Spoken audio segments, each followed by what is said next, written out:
los granulocitos, eosinófilos, basófilos, etc. ¿Ya?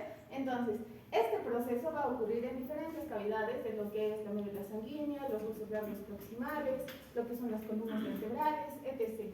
Lo importante es que esta producción puede variar, sobre todo la producción de eritrocitos, porque cuando el cuerpo está frente a una hipoxia o a una anemia, esta producción de eritrocitos va a aumentar, se va a elevar, ¿ok? Se va a elevar más o menos en unas 20 veces lo que normalmente produce nuestro organismo. Entonces, la hematopoiesis, el proceso de hematopoiesis va a requerir suministro adecuado de diferentes minerales, como lo que es el hierro, el cobalto, el cobre, etc.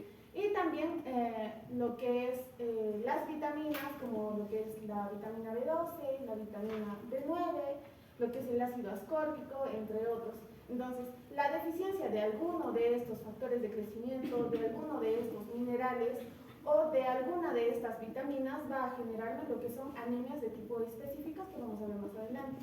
Y con lo que respecta a la fisiología de los factores de crecimiento, la hematopoiesis va a estar encargada más o menos de la producción de 400.000 millones de células sanguíneas al día, que es una cantidad bastante amplia, ¿no? Entonces, los factores de crecimiento que actúan a nivel temprano son las unidades formadoras de colonias eritroaceleradoras y la unidad formadora de colonias en general.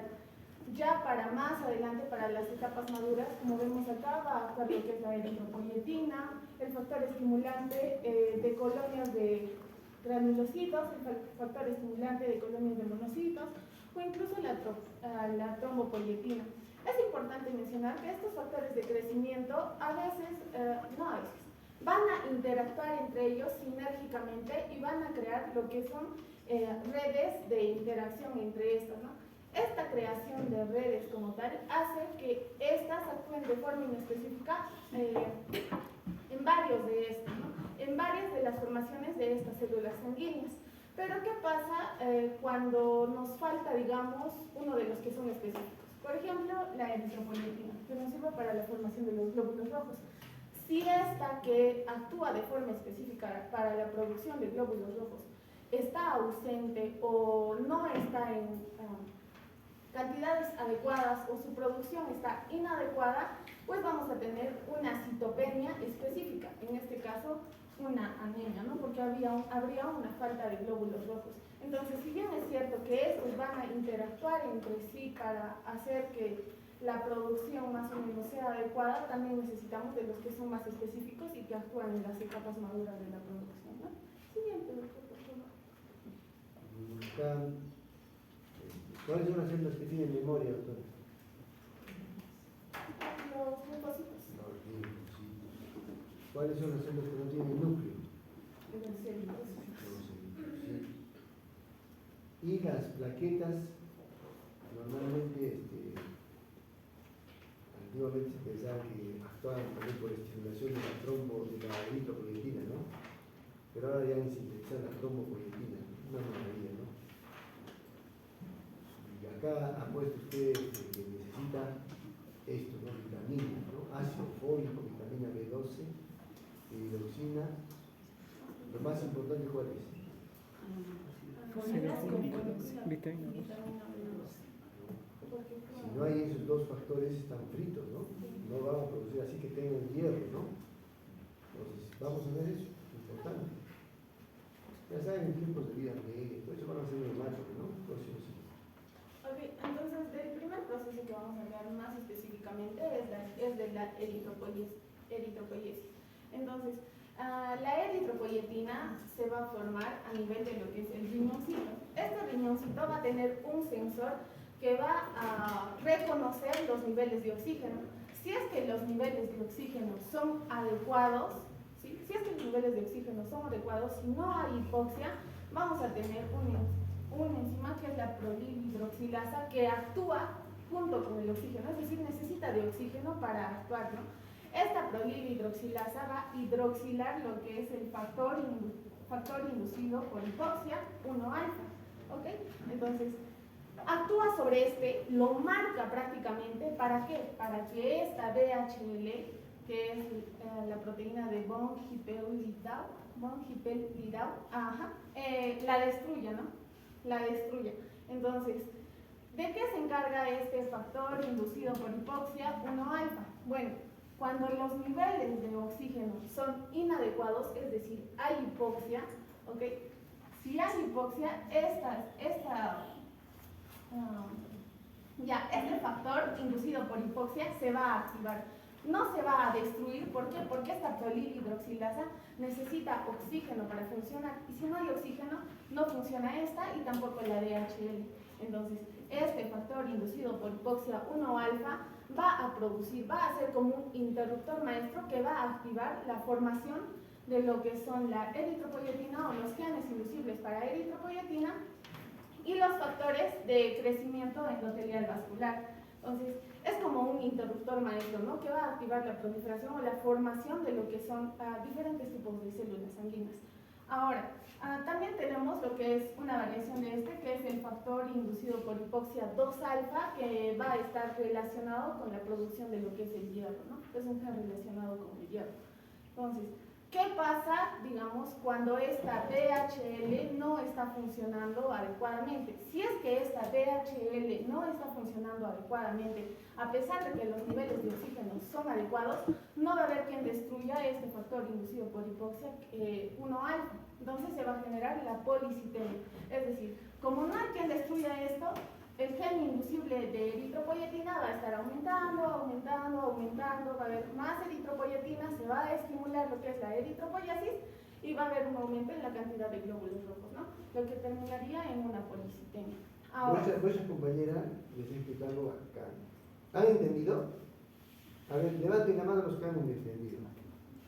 Porque eso es muy importante en la producción de policitemia. ¿Cuál es el estímulo más importante para la producción de eritropoyetina? La hipoxia. Si no hay hipoxia, la eritropoyetina está feliz. No se produce, no se va a producir. ¿Quién es el sensor ahí en el riñón? El aparato yuxtaglomerular, ¿no? Ahí está. Y el factor, o la proteína esta, la prolihidroxilasa, ¿no? Esa es una enzima maravillosa, ¿no? Cómo controla el nivel de sangre que uno tiene, ¿no? Si ese factor no existe, se va a producir la policitemia. ¿Alguno de ustedes conoce algún regulador de esta prolihidroxilasa? No. Bueno, hay trabajos de investigación que demuestran, ¿saben qué?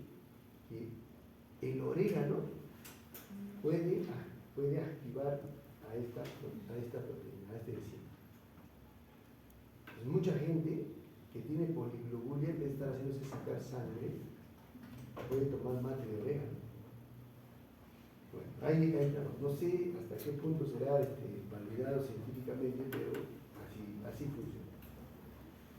Y este factor, ¿no? El factor inducido de hipoxia, ¿no? El tipo 1-alfa y el tipo 1 o 2-alfa, ¿no? Señor, es importantísimo también, ¿no? Para la producción de eritropoyetina, ¿no? Una vez que se ha desencadenado señor, no hay nada que hacer, se va a producir eritropoyetina, se va a producir, así de simple. Muy bien, doctorita. ¿Han entendido más o menos esto, no? Eso es bacán, patología de esto, ¿no? Muy bien, sigue adelante.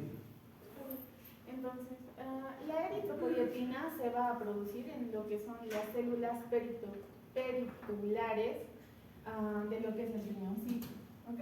Entonces, estas células cuando están bien, cuando nuestro riñoncito se encuentra bien, pues van a producir lo que es la eritropoyetina.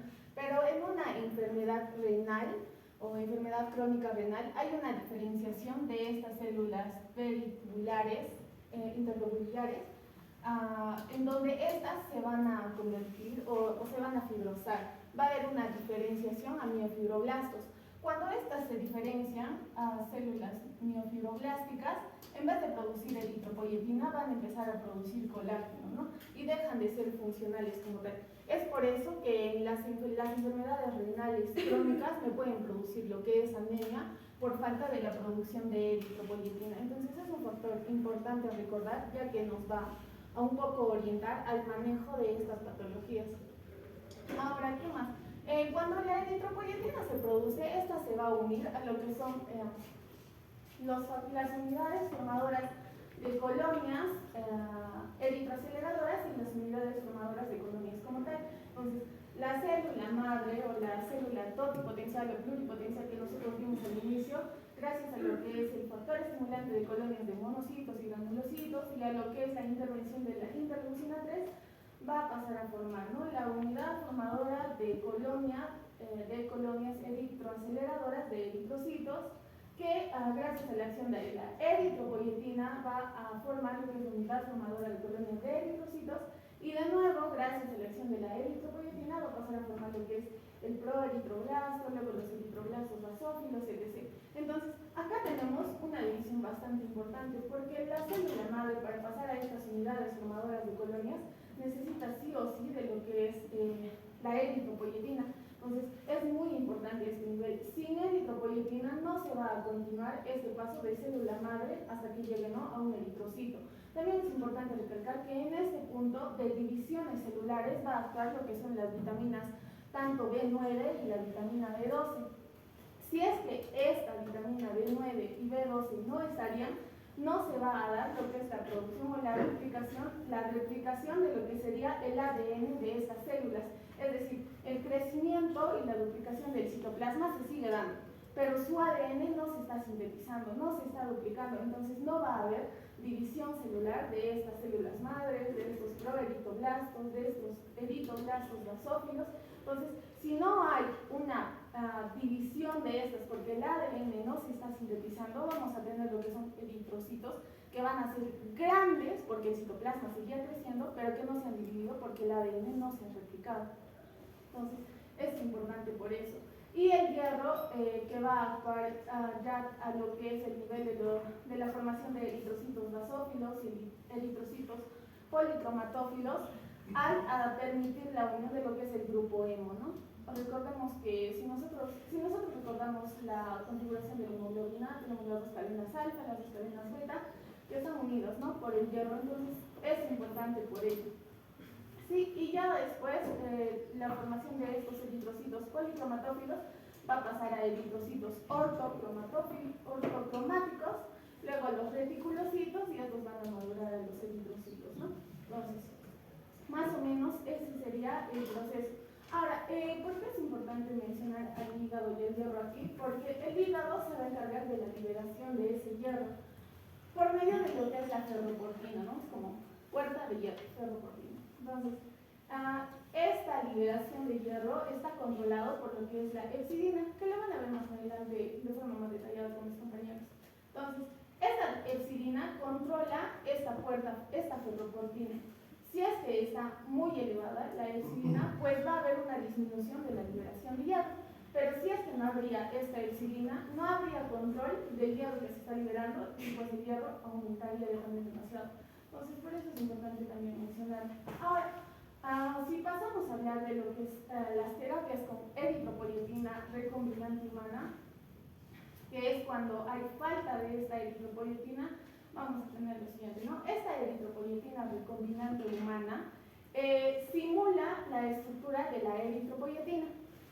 ¿Okay? Esta eritropoyetina está formada generalmente de 193 aminoácidos, de los cuales 27 de ellos se van a degradar. Entonces, esta eritropoyetina recombinante humana, que es fabricada en laboratorios, simula la estructura química de la eritropoyetina natural. Entonces, vamos a tener diferentes epoetinas o epoyetinas, encontré más que les dicen epoyetinas. Entonces, vamos a tener epoetinas alfa, beta, omega y zeta. Todas varían de acuerdo a su estructura, pero no tanto, digamos, en la funcionalidad que tienen, ¿no? No afecta tanto en la función que estas cumplen. Entonces, la que más se usa son las epoetinas alfa. Estas epoetinas alfa en sangre tienen un tiempo de vida media de 4 a 8 horas, pero en realidad en la médula ósea como tal van a actuar mucho más tiempo. Por eso cuando a un paciente se le aplica una epoetina alfa, se le aplica generalmente una vez a la semana, porque en la médula va a estar casi una semana actuando y funcionando para que haya eritropoyetina, pero en la sangre solo la van a detectar entre 4 a 8 horas, que es su tiempo de vida medio. Dentro de estas epoetinas alfas tenemos lo que es la darbepoetina, que es la epoetina alfa con el tiempo de vida media más largo que se conoce, ¿no? Ahora, su administración de estas epoetinas puede ser tanto por vía intravenosa como subcutánea. Generalmente se prefiere la subcutánea porque hace que la absorción sea más lenta y se necesite menor dosis de estas epoetinas, ¿no? Y como les decía, las diferencias de estas epoetinas con la eritropoyetina endógena que nosotros tenemos es la variación estructural.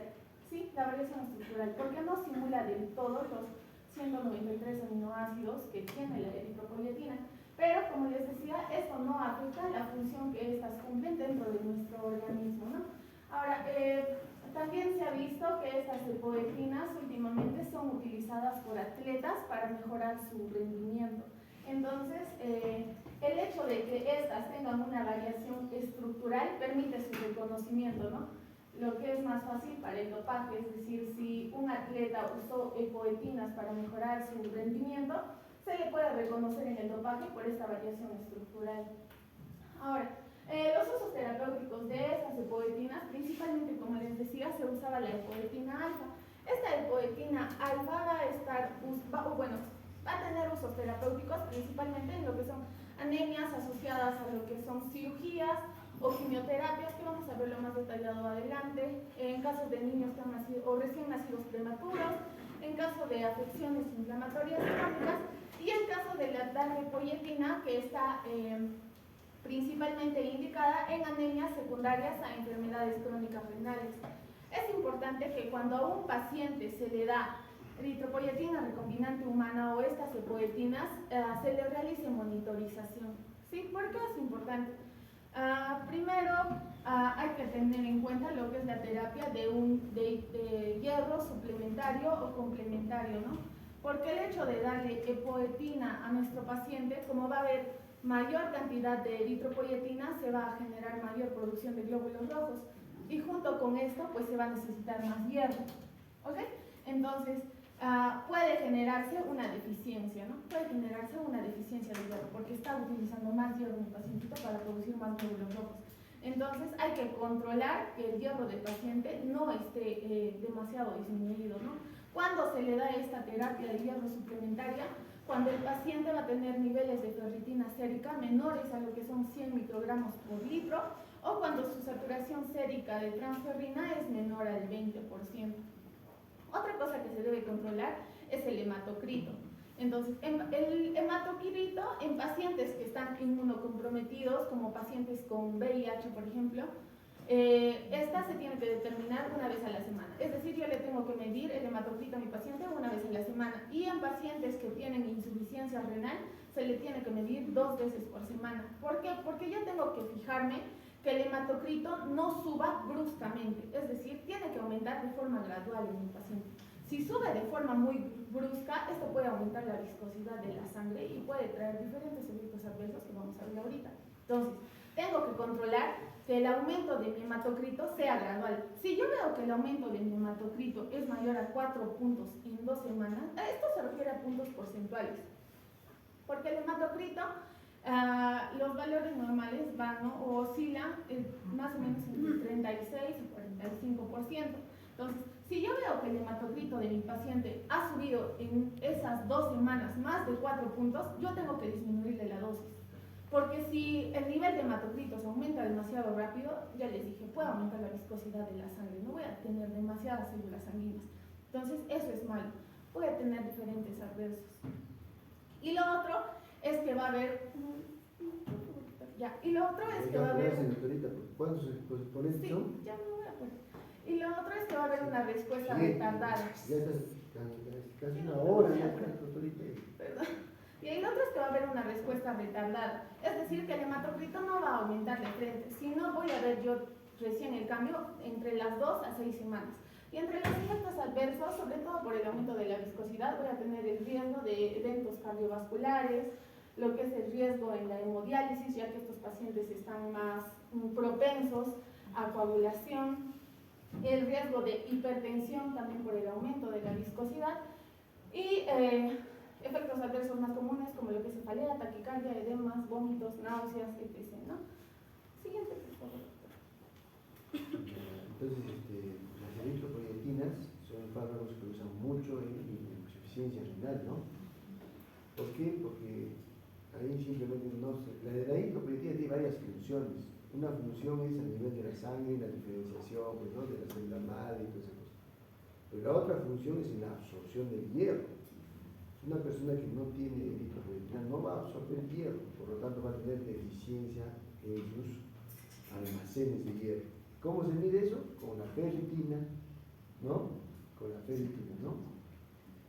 Pero cuando ustedes le den a un paciente con insuficiencia renal, por ejemplo, el efecto colateral más frecuente que nosotros vemos es la hipertensión arterial, que es a veces inmanejable.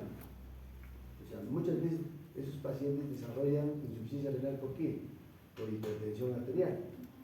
Entonces se están dializando, no tienen reservas de hierro y encima le dan eritropoyetina. Pues, ¿qué hacen todos esos pacientes? Empiezan a tener eritrocitos, pero degenerados. No tienen reservas de hierro. Y encima la alimentación de esos pacientes, ¿cómo es? Deficiente. No comen verduras, no comen nada verde, su ácido fólico en el suelo, la vitamina B2 en el suelo.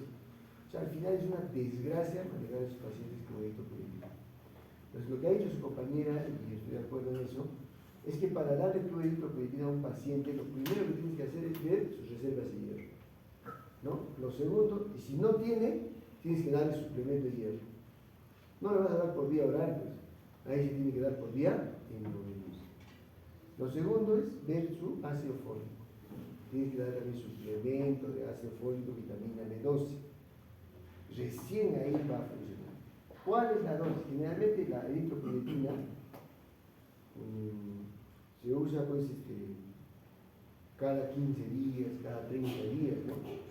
Pero cuando el paciente está con niveles de anemia de 8, 7, 6, cuando la anemia es menos de 7, la indicación es transfusión sanguínea y se acabó la eritropoyetina. Claro, después le vas a dar eritropoyetina, pero no te va a servir, ¿no? Entonces, en el caso de las cirugías, anemias asociadas a cirugías, ahí van a tener gran problema con los testigos de Jehová, pues, ¿no?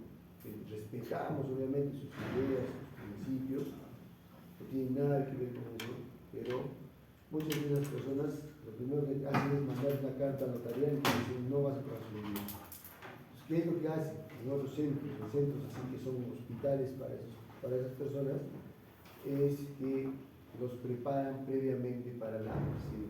¿Qué hacen? Les dan eritropoyetina, hierro, ácido fólico, ¿cuánto? 1, 2 o 3 semanas antes de la cirugía. De tal forma que su hematocrito sube a 48 hasta 52 puede tolerar, ¿no? Una vez que tiene 52, lo meten a sala. ¿Y en sala qué hacen? Le pasan 2 o 3 litros de cloruro. ¿Qué hace su sangre? Se diluye. ¿Pueden sangrar cuánto? Pues pueden sangrar 2 o 3 litros, sin problemas.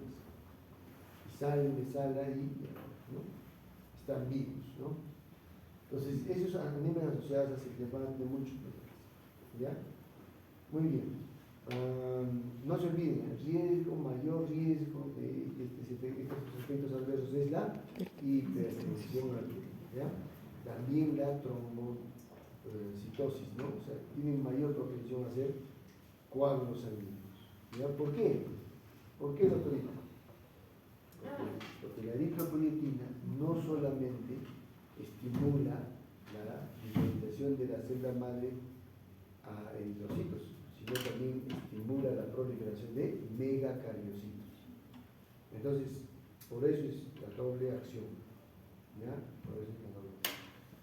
Muy bien. Seguimos, entonces vamos. ¿Qué más? A ver, existe varias eritropoyetinas, por si acaso. La epoyetina alfa es, obviamente, la sustancia madre, ¿no?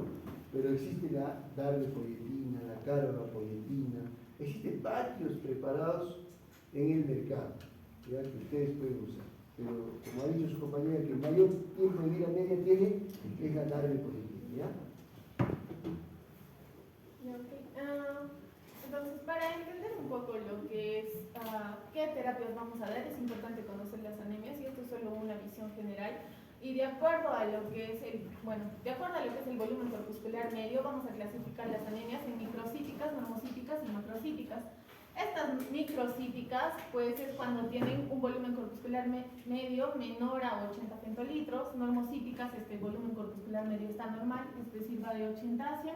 Y macrocíticas, que este volumen corpuscular está más de 100 femtolitros, ¿no? Entonces, la causa principal de las microcíticas es por la alteración en la síntesis de la hemoglobina. Es decir, puede haber deficiencia de hierro o incluso alteraciones genéticas. Y el principal ejemplo en estas es la anemia ferropénica, ¿no? Que es la más común, por deficiencia de hierro. En caso de las normocíticas, es principalmente por la producción reducida o destrucción acelerada de lo que son los eritrocíticos.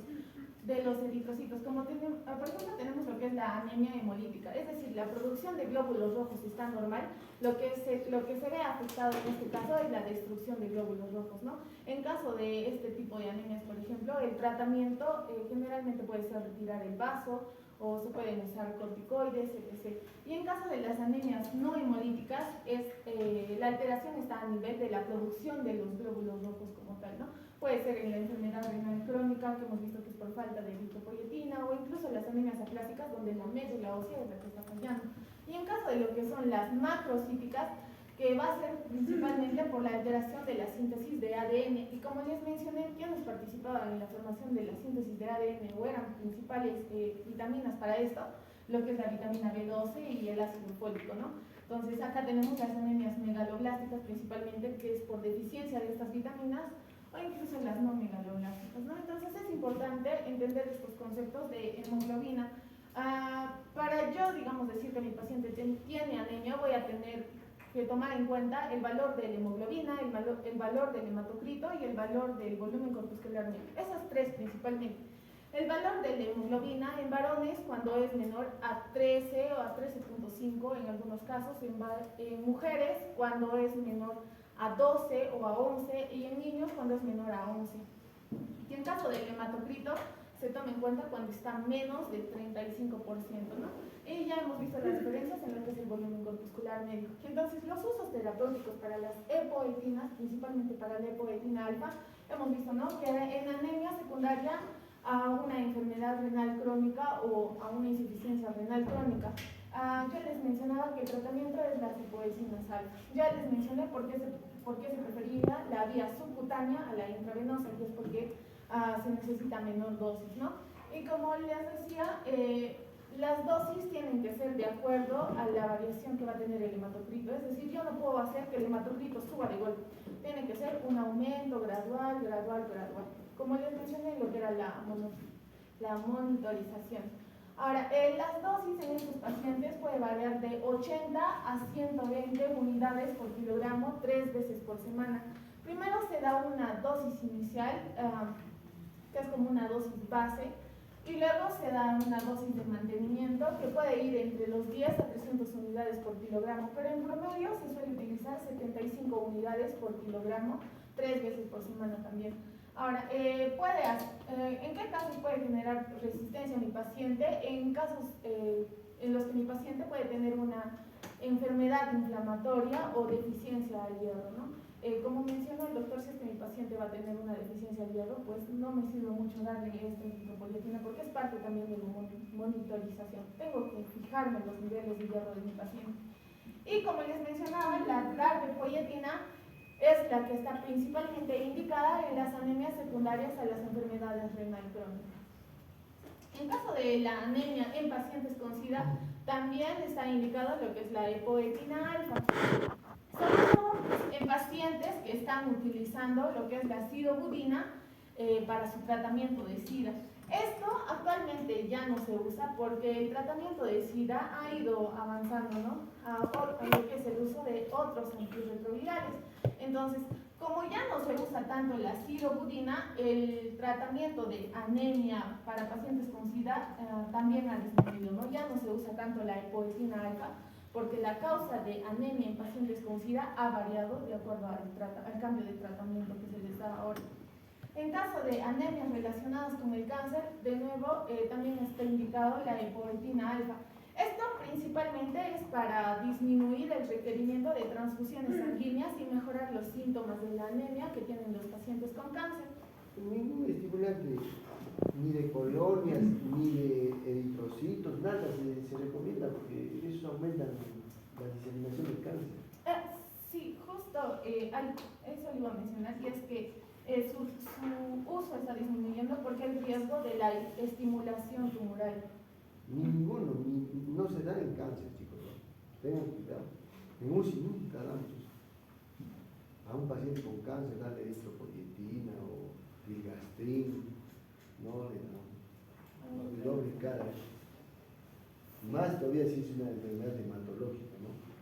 Tenía entendido que solo había disminuido por el riesgo de la estimulación tumoral, pero sí, como que no sería muy grave, ¿no? Porque puede empeorar el cáncer.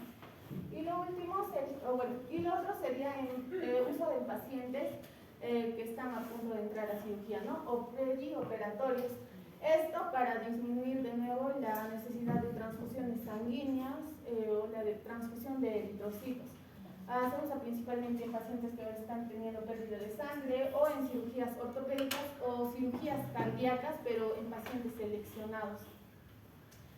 Y los otros usos sería, este es considerado un medicamento huérfano por la FDA, ¿no? Entonces, como les mencioné al inicio, se usa en anemias en prematuros o recién nacidos prematuros, en la infección por VIH que ya hemos visto, pero que también ha disminuido su uso en estas, y en las displasias mieloides. Eso sería todo.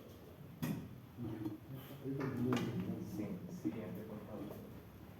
Bueno, hay otros factores de crecimiento que vienen a ser los mieloides. Ello ya se encarga de la parte, ¿no? Solo para repasar, ¿no? De los basófilos, neutrófilos, eosinófilos y en algunos casos incluso de los monocitos. Sin embargo, vamos a ver que sí se ha logrado sintetizar, ¿no?, algunos factores de crecimiento de manera pues artificial. Sin embargo, hay dos que tienen relevancia clínica, ¿no?, que justamente es lo que vamos a ver más adelante. El famoso filgrastim, ¿no?, y el sargamostrin, ¿no?, que lo vamos a ver de acá un rato también. Ahora, es importante recordar algo.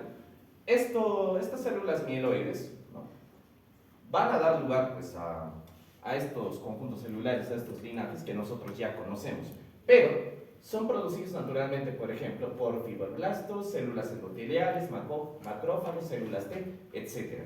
Hay una vía, ¿no?, de transducción famosa, que son las señales Jack-Stat, y obviamente esto pertenece a lo que son las superfamilias de las citocinas. Ahora, me refiero un poco más a esta parte.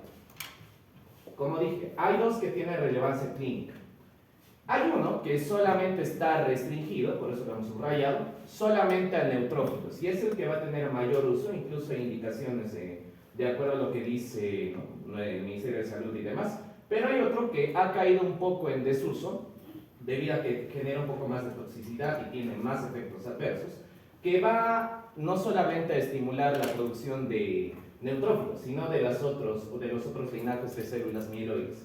Cada uno va a tener obviamente sus propias acciones, pero en general, ¿qué es lo que van a favorecer? La proliferación y la diferenciación, ¿no?, tanto en la parte neutrofílica como en el otro sentido que ya está un poco en desuso, y por eso no lo voy a mencionar tanto. Siguiente, doctor. Muy bien. Primero, el sargamostrin. No tiene mucha, quizá ya no se usa tanto porque se ha visto que hay efectos graves, ¿no? Por ejemplo, mencionando algunos, arritmia supraventricular, este síndrome de fuga capilar que produce edema periférico, derrame pleural, pericárdico. Ya no, por eso es que ha caído un poco en el desuso, ¿no? Ahora, sin embargo, podríamos rescatar algunas cosas. Y algo importante, ¿no?, que llama un poco la atención. Cuando tú administras sargamostin en dosis bajas, la respuesta es neutrofílica. Pero en cambio, si lo das en dosis altas, hay una respuesta de monocitosis eosinófila. Ahora, sin embargo, quizá nosotros diríamos, ¿y para qué se utiliza? O sea, ¿para qué vamos a utilizar esto? ¿O cuál es, en todo caso, el uso que se prefiere hoy en día? Más que todo, el uso tiene que ver con quizá recuperar un poco lo que sería el conteo de neutrófilos. Ahora, si el conteo de neutrófilos es bajo, ¿cómo le llamamos a eso? Neutropenia. El valor normal de neutrófilos va entre 2000 a 7500, lo normal. Luego, cuando hay una neutropenia, hay una clasificación, ¿no?, que va de leve incluso hasta severa. Menor de 1500 yo ya le llamo neutropenia. Y lo que harían, o lo que deberían hacer en todo caso esos factores estimulantes de crecimiento, ¿qué es? Restablecer la neutropenia. Ahora, ¿por qué es importante entonces? Porque como seguramente conocemos, cuando un paciente recibe quimioterapia, automáticamente, y cuando es de alta dosis sobre todo, ¿qué se va a empezar a reducir? Esa producción. La producción de células mieloides se puede ver afectada y por tanto el paciente puede caer en niveles de neutropenia. ¿Qué es lo que hacen entonces los factores estimulantes? Restablecer los valores normales. Por ejemplo, se menciona la neutropenia febril, que es cuando el valor justamente está por debajo de 1500 y con una fiebre que se puede medir en 38.3, 38, ¿no?, dependiendo de los valores y dependiendo de las guías. Ahora, nuevamente, repito la idea importante. ¿Cuál es el uso quizá más común, más frecuente de estos medicamentos, de estos factores estimulantes de colones? Para restablecer el valor normal de neutrófilos. Ahora, ¿en qué casos lo hago? Cuando el paciente, por ejemplo, está recibiendo quimioterapia de alta dosis, cuando tiene quizá un tipo de cáncer, puede ser una leucemia, pero una leucemia, por ejemplo, mieloide aguda, que ataca sobre todo a células que van a ser blastos, ¿no? Y le llamamos aguda por la instalación, ¿no?, por la evolución propia de la enfermedad. En ese sentido, este factor estimulante de colonias de granulocitos y macrófagos, primero, si es sargamostin, tiene un origen sobre todo en levaduras. Si fuera un filgrastim, que lo vamos a ver más adelante en la siguiente diapositiva, ese tiene un origen bacteriano y por eso tiene una contraindicación muy interesante que lo vamos a ver más adelante. Muy bien, solo para mencionar, ahora sí, estimula la mielopoiesis, en particular de neutrófilos, macrófagos y células dendríticas. Por eso, disminuyen en terapia contra el cáncer, ¿no? Se aplica sobre todo eso. Ahora, hay usos terapéuticos, pero hay buena parte de estos usos que ya no son tan frecuentes porque se ha visto que más bien el otro medicamento reacciona un poco mejor. Pero para eso habría que entender un concepto clave que viene a ser justamente el traslado o la movilización de ciertos tipos de célula de la sangre periférica. ¿Para qué? Para restablecer los valores normales de neutrófilos. Eso lo vamos a ver más adelante. Ahora, simplemente como efecto adverso, en general, ¿no? ¿Cuál es el efecto adverso más frecuente, digámoslo así? Debido a la inoculación, etcétera, porque esto se da en dos vías, subcutánea e intravenosa. La más frecuente suele ser siempre subcutánea. Ahora, solo mencionar algo. Sargamostin, 125 a 500 microgramos, ¿no?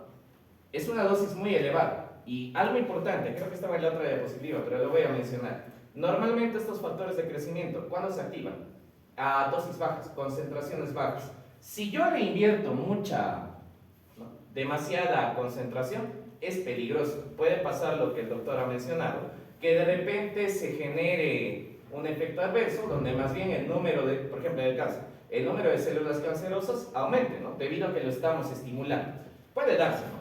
Por eso se prefiere el otro, que más bien tiene concentraciones muy reducidas, que son de 5 a 10, e incluso, solo para mencionar, lo vamos a ver más adelante, el otro medicamento, ¿qué sugiere o qué es lo que pide? Dosis diarias, ¿no? Dosis diarias, hay una guía, ahorita lo voy a mencionar, pero ya hay una forma que se llama pegilada, no sé si lo han escuchado. Es cuando le aumentamos polietilenglicol al medicamento para que mejore la vía de administración, el tiempo de vida media, etc. Por eso, ya iba avanzando un poco, ¿no?, la ciencia en este sentido. Bueno, si vamos a la próxima diapositiva, doctor, ya para cerrar el tema. Factor estimulante de colonias de granulocitos. Esto es lo que más quizás se está utilizando, el famoso filgastrin, ¿no? Y mire, hay dos formas que son pegiladas o pegiladas. El peg-filgastrin y el ipeg-filgastrin.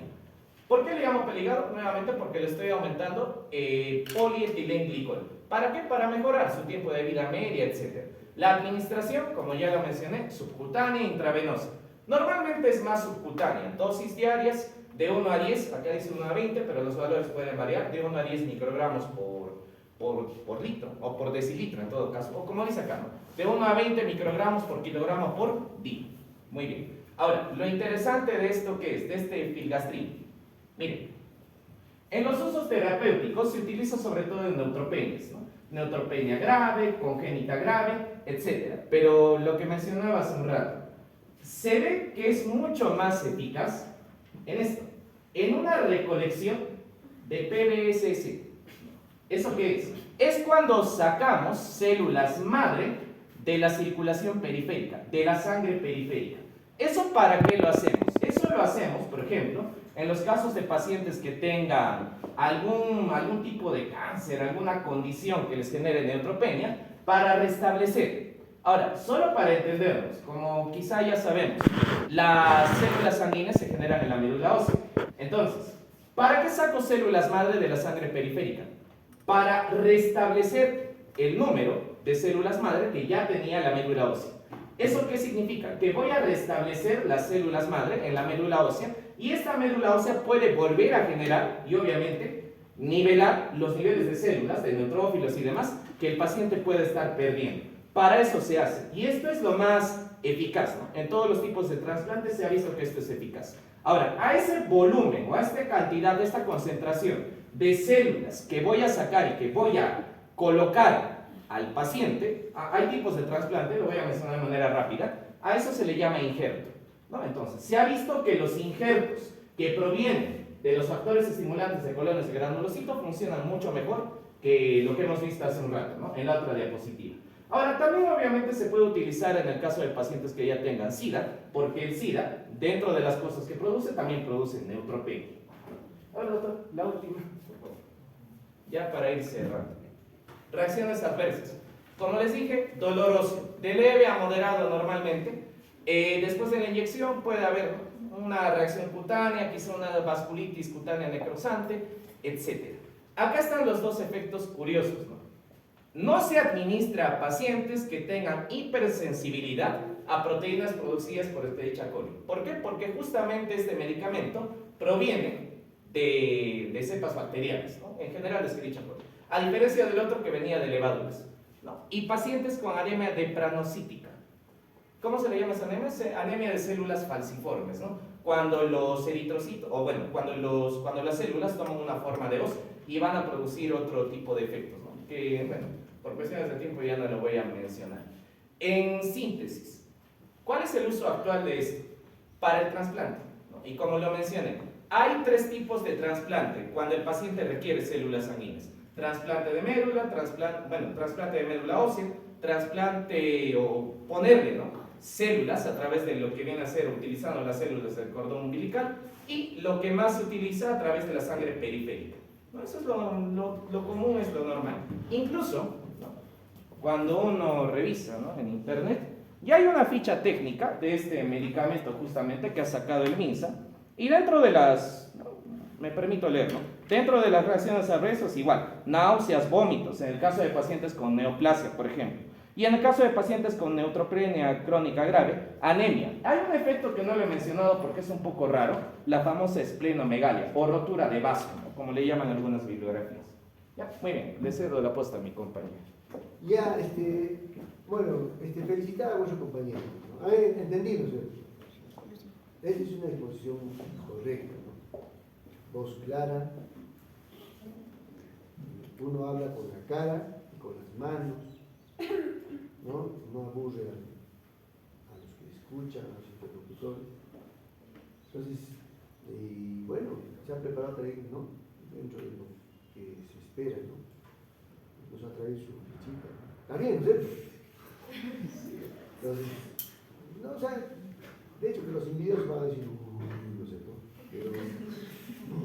Pero aprendan, mente abierta. Yo aprendo también de ustedes, ¿no? Entonces, mira, lo que tienen que preguntarse acá es,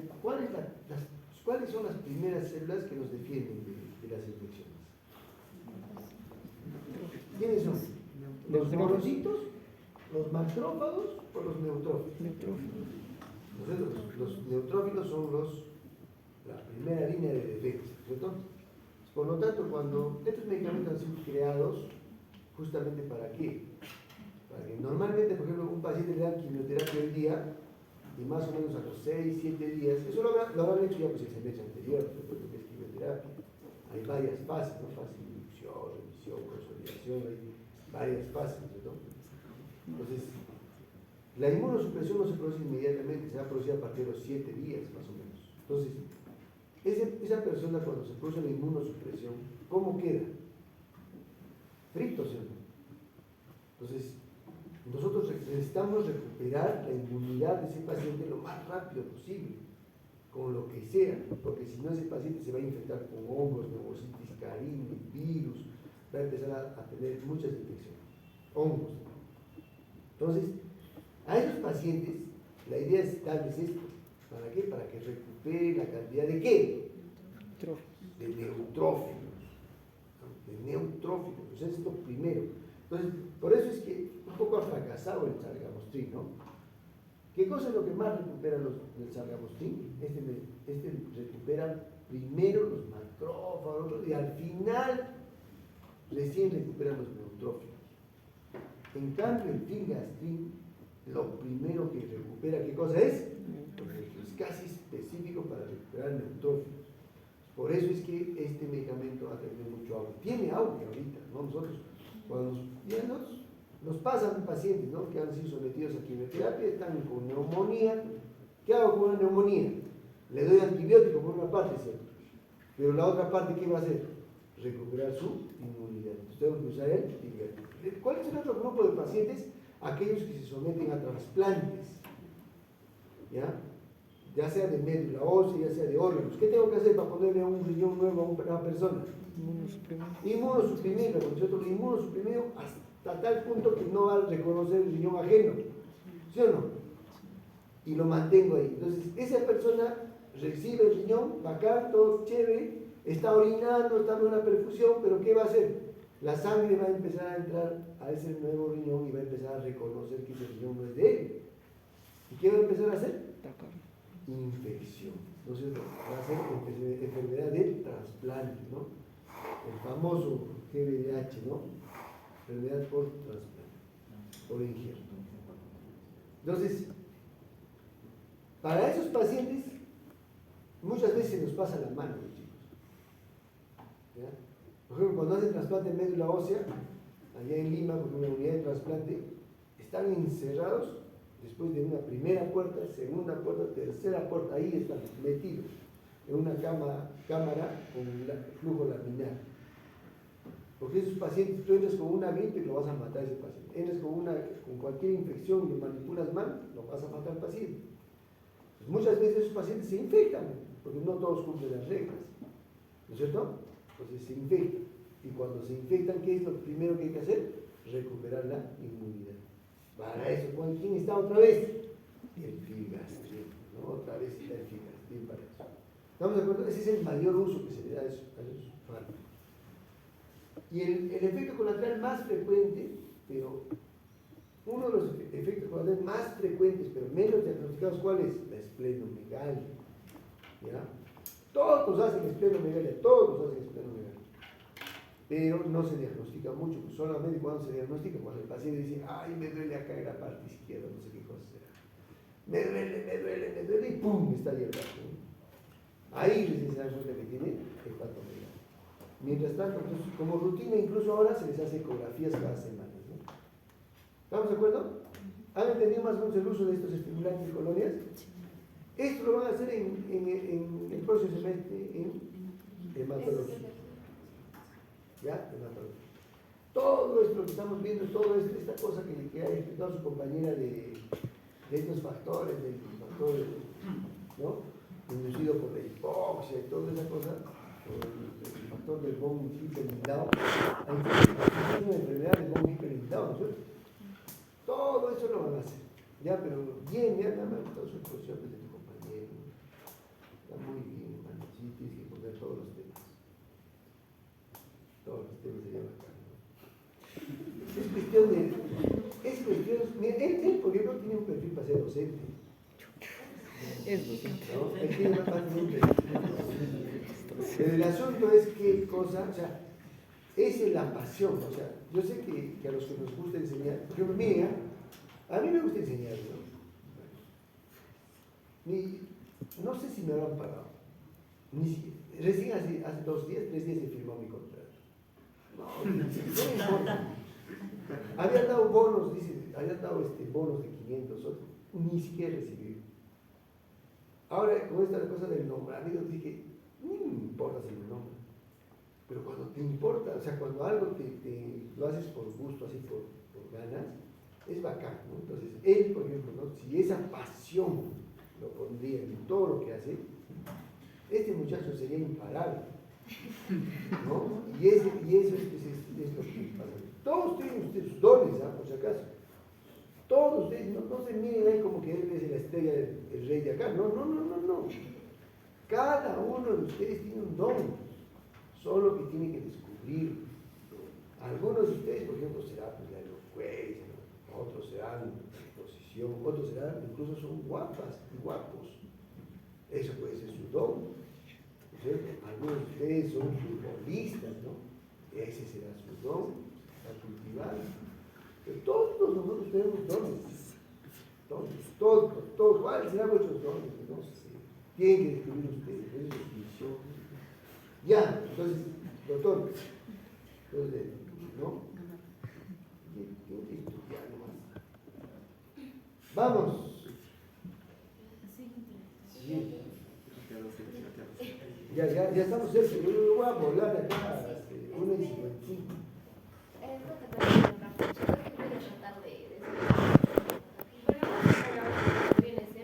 Los factores de crecimiento trombopoyéticos.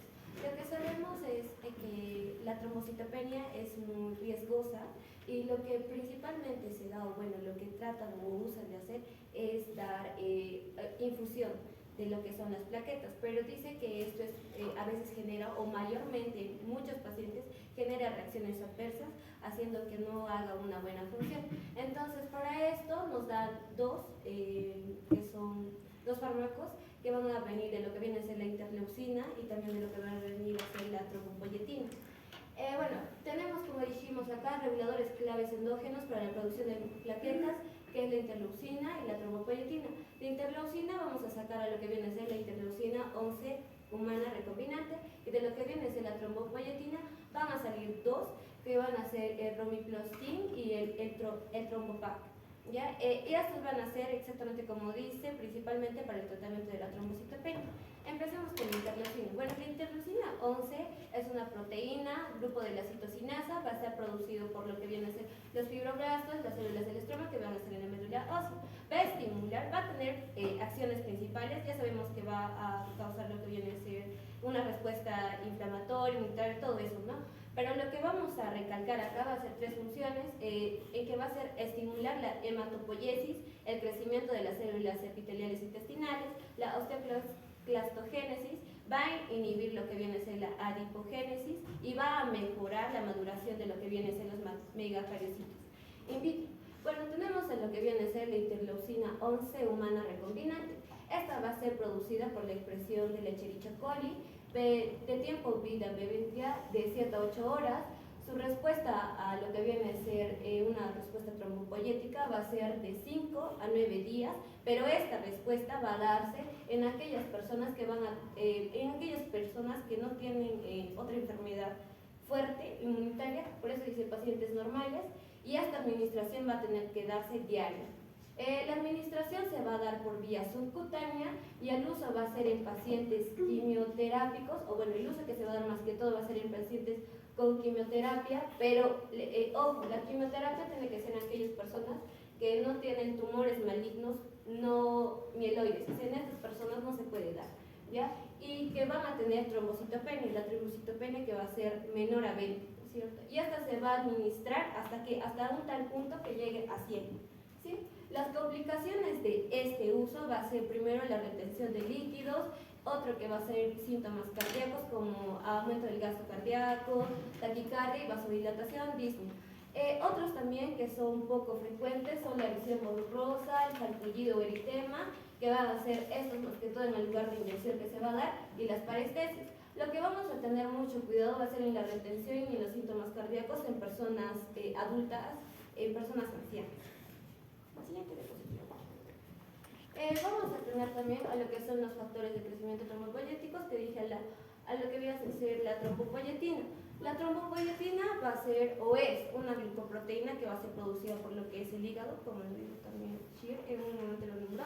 Es el principal regulador de lo que viene a ser la producción de las plaquetas, y este se va a unir a la parte distal de lo que viene a ser el receptor CMPL.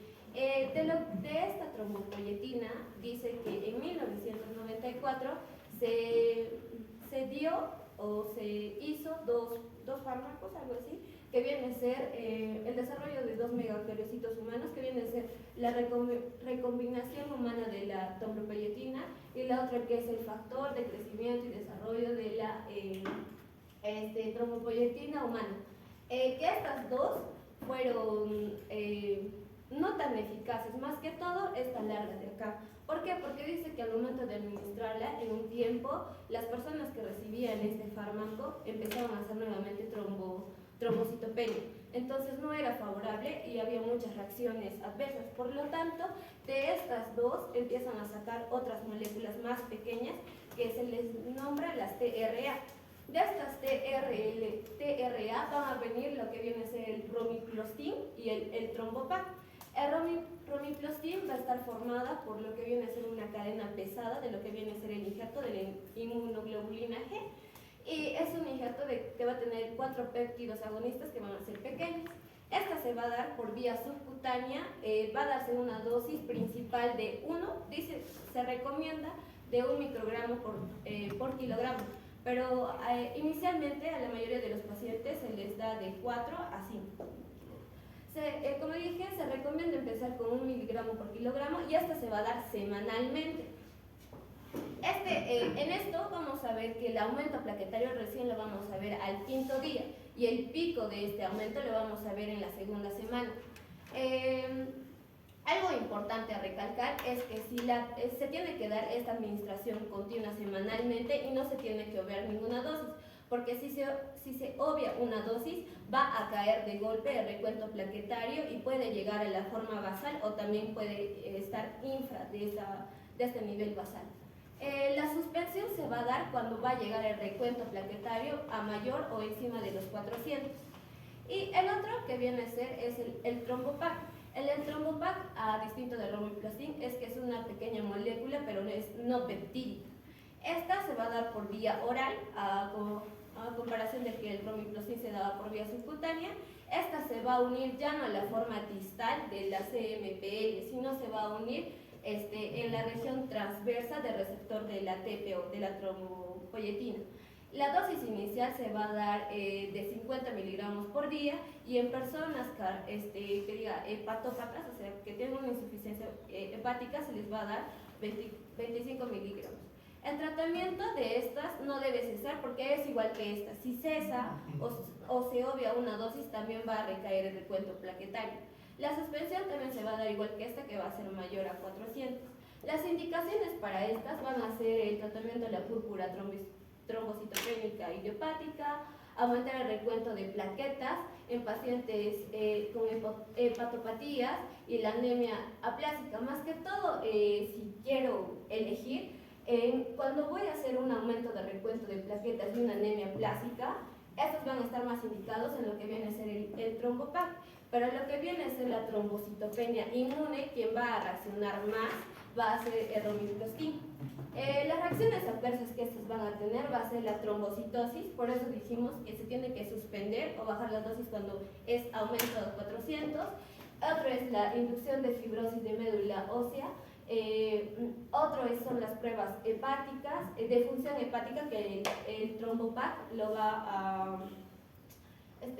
alterar cuando hay pruebas de función hepática.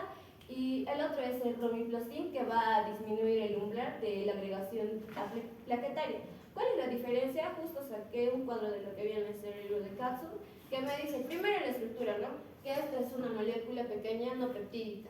El otro que es el lugar donde se va a unir. Por ejemplo, el romiplastin se une a la parte distal de lo que viene a ser el receptor, mientras que el trombopag, va a darse en lo que viene a ser transversalmente al receptor, de manera transversal al receptor de la CMPL.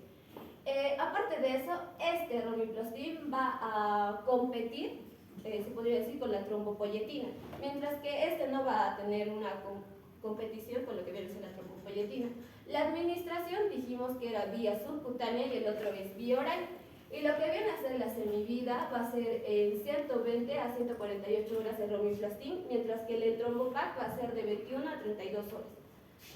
Ya, eso sí. Muy bien, Antonita. Karen Michelle. ¿Eso es todo? ¿O la siguiente? Siguiente. ¿Cómo va avanzando la medicina, no?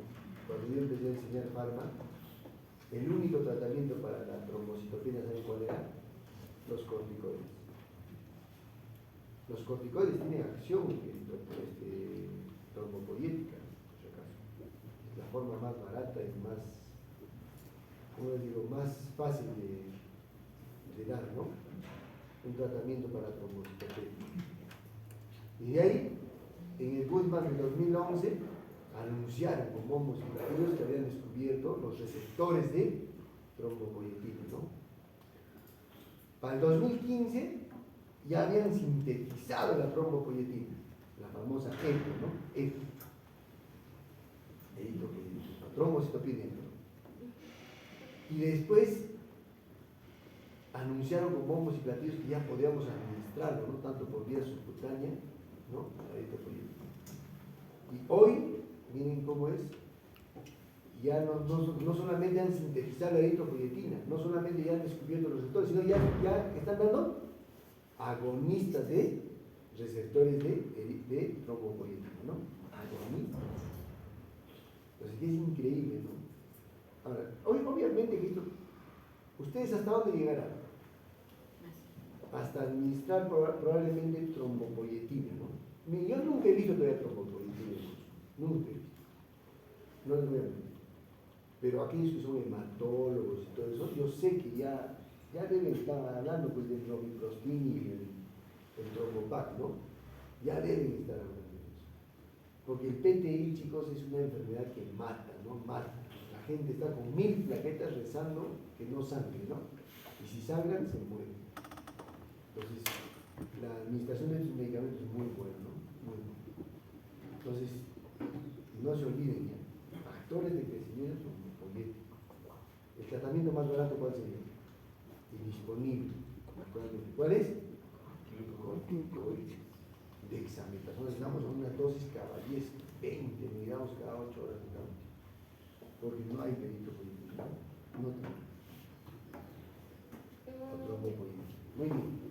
Ahora vamos a hablar de lo que viene a ser deficiencia de hierro y otras anemias. ¿Cuántos faltan? 4. Uy. Ya, bueno,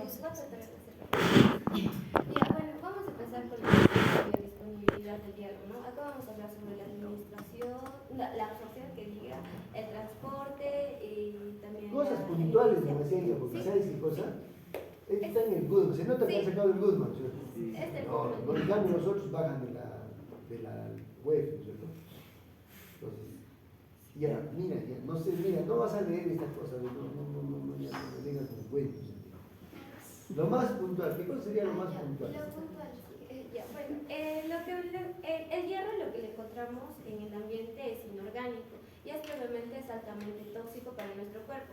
Nuestro cuerpo lo que hace es sintetizar moléculas que puedan absorber y no nos puede hacer daño este hierro, porque es necesario, ¿no? Como dijo Ship, para que no nos cause anemia. Entonces, la déficit de hierro, lo más común, la característica más común es la anemia crónica. Otro que es la anemia hipocrómica. ¿Cuál es su característica?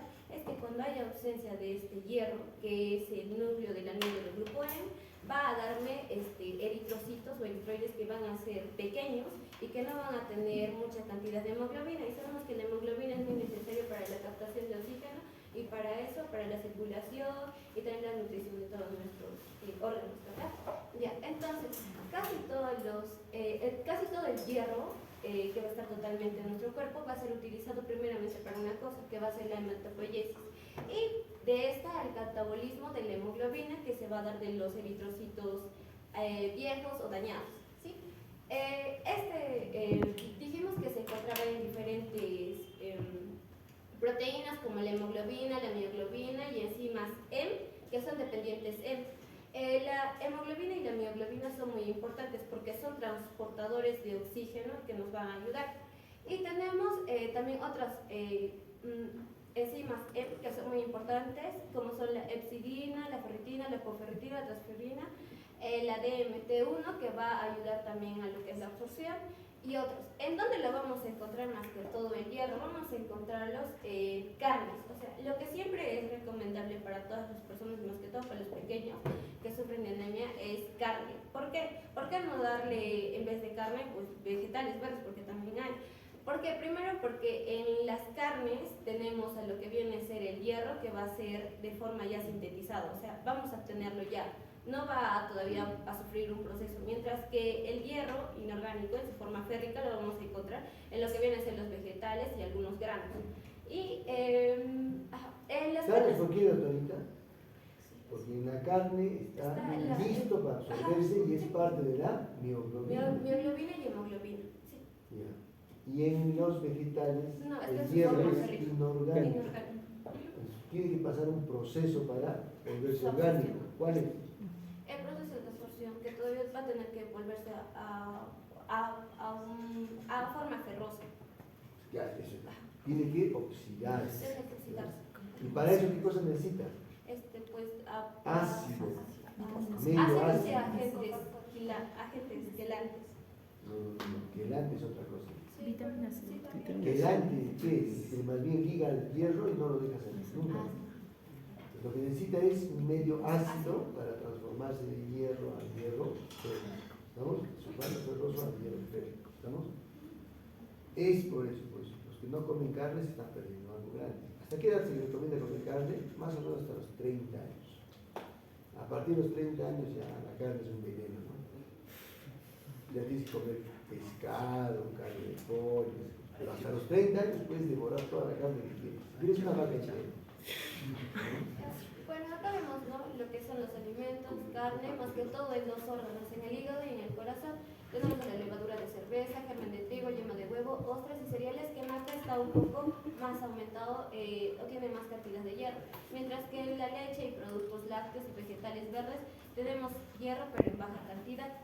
Aparte de eso, el hierro o la necesidad de hierro que va a tener o que vamos a tener o requerir nuestro cuerpo va a ser en diferentes estados.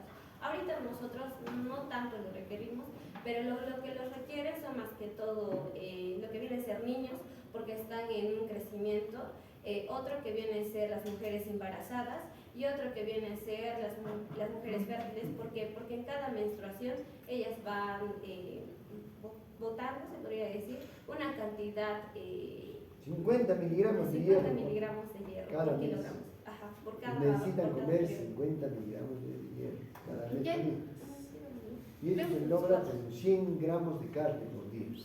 100 gramos de carne. O sea, tienen que comer 100 gramos de carne todos los días. Un anticuchito por ahí que les envía. Ya vamos con el sulfato ferroso porque si no nos va a lastimar. Muy bien, carne. Bien, muy bien. Continuamos mejor la hablar sobre el tratamiento de la deficiencia del hierro. Como hemos visto, tenemos una anemia férrica, entonces lo que necesitamos es volver a incorporar este hierro. Para esto es muy importante ver que hay algunos factores que vamos a modificar para nuestra absorción, así como decían, vamos a tener factores que aumentan o que disminuyen esto. Entonces puede ser el ayuno, el ácido gástrico, el ácido ascórbico, los estados deficitarios de hierro y la eritropoiesis acelerada. No, y también la ingesta de carnes en la dieta. Los que van a disminuir esta van a ser las dietas vegetales, porque eso las personas que tienden a tener estas dietas vegetales, pues tienden a tener anemia también. Los medicamentos como vendrían a ser las tetraciclinas también, por ello es que es muy importante, cuando nosotros damos un tratamiento para una anemia ferropénica, en algunos casos, dice la bibliografía, que se da junto con vitamina C, ¿no?, que le ayuda a aumentar eso. Entonces vamos a tener un tratamiento que va a ser oral y parenteral. El tratamiento más usado va a ser el oral. El parenteral ya se va a dar cuando el tratamiento oral no ha funcionado. ¿Ok? Entonces, este ¿O tratamiento... tiene alguna contraindicación? Por ejemplo, no tiene mucho intestino, sí, o tiene sí. restricción de Es estómago. es que el tratamiento oral, bueno, bueno, voy a cambiar y esa parte ya. Bien, para nosotros dar un tratamiento oral, tenemos que ver que esta persona tenga una línea periférica, principalmente. Entonces, esto se va a dar en una dosis de 300 miligramos que va a contener 60 miligramos esencial de hierro. Entonces, esto va a dar un equivalente de 1 miligramo por kilogramo por día. Entonces, nosotros vamos a tener varias sales de hierro, ¿no? Como el fumarato ferroso, el gluconato ferroso. Pero el más usado va a ser el sulfato ferroso. Todos son sales de hierro, ¿ya? Sales de hierro. Fumarato ferroso, sulfato ferroso, gluconato ferroso, todos son sales de hierro. El más usado es el sulfato ferroso. ¿Ya? El sulfato ferroso. Y esto, es que ustedes cuando van a ir a trabajar, lo primero que les van a dar es el programa de anemia. Eso es lo primero que les van a dar. Y el programa de tuberculosis, eso les van a dar los dos. Entonces, tienen que saber que una pastilla de sulfato ferroso de 300 miligramos contiene 60 miligramos de hierro elemental, que se llama, ¿ya? Están consumiendo el requerimiento diario, que es 1 miligramo por día. 1 miligramo por día, es el requerimiento básico. Y así es. Entonces, este hierro exógeno se va a juntar con sales orgánicas para formar compuestos solubles, o sea, compuestos que puedan ser absorbidos por nuestro cuerpo. Entonces, cuando nosotros vamos a tener una buena respuesta de va a haber un incremento de reticulocitos entre 7 a 10 días y un aumento de la hemoglobina a partir de la segunda semana de tratamiento. Ahora es muy importante ver esto. Cuando nosotros tenemos una anemia, después de 2 semanas, digamos, de tratamiento, la hemoglobina puede estar en sus rangos normales, pero los depósitos de hierro pueden estar disminuidos. Por eso es que se dice que el tratamiento mínimo va a ser de 3 meses y se da un tratamiento por 6 meses hasta que estos depósitos de hierro estén Lo que ha dicho su compañera es pregunta de examen, ¿no? Eso sabe ni los exámenes, porque mucha gente lo primero que hace, que ha dicho, ¿no? Lo primero que hace es, o sea, apenas le hacen un hematocrito a las 2 semanas, ya el hematocrito está en 36. Ah, suspéndeme. ¿Y sus reservas de hierro? Sus reservas de hierro recién están subiendo. O sea, lo primero que sube en el tratamiento de la anemia, ¿qué es? El hematocrito. Pero eso es solamente como la ilusión. Pero lo que tenemos que nosotros comentar, ¿qué cosa es? ¿Cuál es el objetivo del tratamiento del sulfato ferroso? Es llenar los depósitos de hierro, y eso se logra con un tratamiento mínimo de 3 meses. Pero lo óptimo, el tratamiento es 6 meses. Eso es lo más básico que tienen que aprender. Ya. Sí, muy bien. Entonces, las dosis para una persona adulta va a ser de 200 miligramos al día, de 2 a 3 miligramos por kilogramo, y en el caso de mujeres embarazadas, va a ir de 15 a 30 miligramos por día. Los efectos adversos que estos van a causar van a ser estreñimiento, heces oscuras. Esto es muy importante porque se puede confundir con una melena o una heces de una hemorragia digestiva baja. Entonces hay que tener en cuenta esto: náuseas, dolor en epigastrio, irritación gastrointestinal, y en algunos casos se presenta que las personas tienen ese sabor metálico en la boca.